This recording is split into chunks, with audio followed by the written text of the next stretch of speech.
এই জন্যই তো প্রিয় মুসলমান ভাইয়েরা আমার, আল্লাহ রসুল সাল্লাল্লাহু আলাইহি সাল্লাম একবার এক যুদ্ধে ভ্রমণ করেছেন জাদুর রিকাব নামক এক জায়গায়।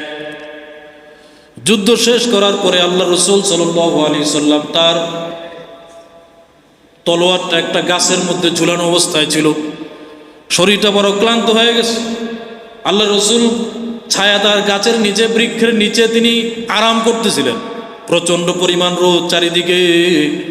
আল্লাহ রসুল সাল্লাল্লাহু আলাইহি সাল্লাম তলোয়ারটা গাছের মধ্যে ঝুলায়া যখন আরাম করতেছিলেন, হঠাৎ এমত অবস্থায় পিছন থেকে একজন দুষ্কৃতিকারী, একজন মুশরিক, উগ্রপন্থী একজন মুশরিক মূর্তি পূজারী, আল্লাহ রসুলের এই সুযোগ নিয়ে, সুযোগ সন্ধানী হয়ে তলোয়ারটা হাতে নিয়ে আল্লাহ রসুলের শিয়রের সামনে দাঁড়ায়, মাথার সামনে দাঁড়ায় বলতেছে, মুহাম্মদ, মুহাম্মদ, তুমি তো এতদিন খুব বাহাদুরি করেছো, এখন আমার হাত থেকে তোমাকে কে বাঁচাবে?